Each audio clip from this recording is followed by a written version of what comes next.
SDPI जो कि एक राजनीतिक पार्टी है, उसको बैन करने का सिर्फ जो अधिकार है वो चुनाव आयोग के पास है। और चुनाव आयोग ने एसडीपीआई को लेकर के जो खुलासे किए उसे तो गोदी मीडिया बताना ही नहीं चाह रहा, क्योंकि कट्टरपंथी इस्लामिक संगठन, इस्लामिक पार्टी बताता हुआ जो गोदी मीडिया नजर आया, उस पर चुनाव आयोग ने क्या कहा है, एक बार इस पर नजर डालते हैं। आपको बता दें कि चुनाव आयोग को social democratic party of India और प्रतिबंधित पॉपुलर फ्रंट ऑफ इंडिया के बीच कोई संबंध नहीं मिला है, क्योंकि कानून प्रवर्तन एजेंसियां देश भर में कट्टरपंथी संगठन और उसके सहयोगियों पर कार्रवाई जारी रखते हैं।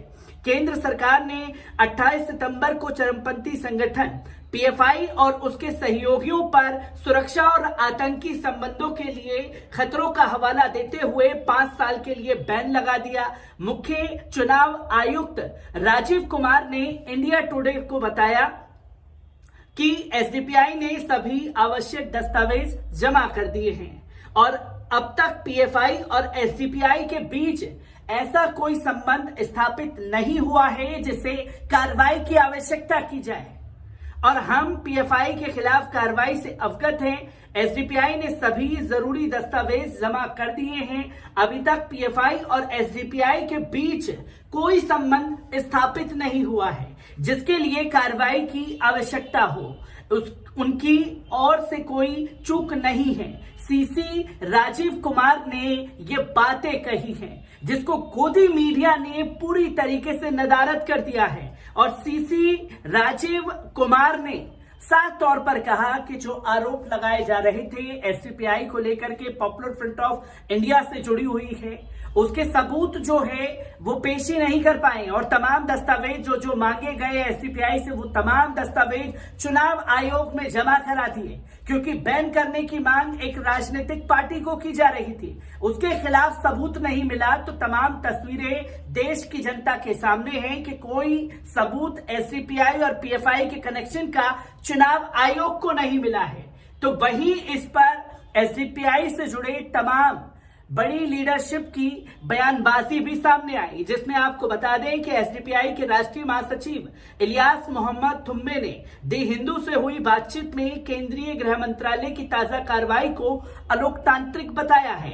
उनके अनुसार पीएफआई अल्पसंख्यकों के उत्थान और मजबूती के लिए काम करने वाला संगठन है। उन्होंने एसडीपीआई को धर्मनिरपेक्ष संगठन बताते हुए दावा किया कि इसमें सभी समुदायों के सदस्य हैं। उन्होंने ये भी जानकारी दी कि अब तक उनकी पार्टी से केंद्रीय चुनाव आयोग या किसी जांच एजेंसी ने कोई पूछताछ नहीं की है।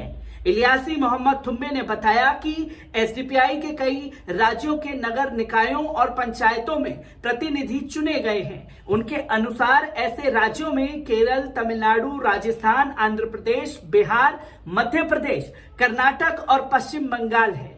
उन्होंने कहा कि आतंक के एक मामले में अभियुक्त प्रज्ञा सिंह ठाकुर लोकसभा सांसद हैं। एक राजनीतिक दल में हजारों सदस्य होते हैं और पार्टी अपने सदस्यों की आपराधिक गतिविधियों के लिए जिम्मेदार नहीं होती। लोकसभा में लगभग 43% सदस्यों का आपराधिक रिकॉर्ड है।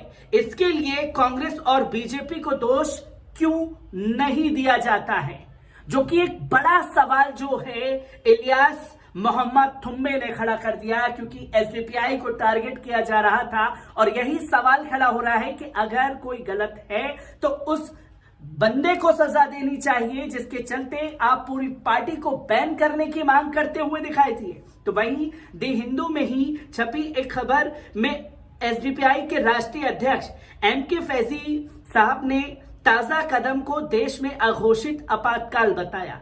फैजी ने कहा कि उनकी पार्टी पर प्रतिबंध नहीं लगा है, लिहाजा अभी के अघोषित आपातकाल से लोगों को जागरूक करने के लिए व्यापक मुहिम छेड़ी जाएगी।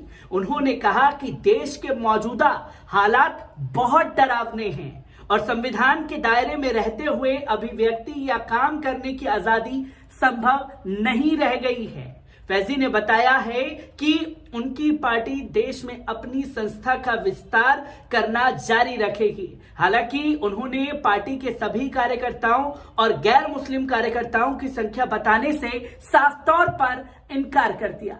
जिसकी तस्वीरें लोगों के सामने आई और चुनाव आयोग ने एसडीपीआई को लेकर के क्या कहा, उसकी भी तस्वीरें तमाम देश की जनता के सामने हैं। SDPI popular front of India को लेकर के किस तरीके की कार्रवाई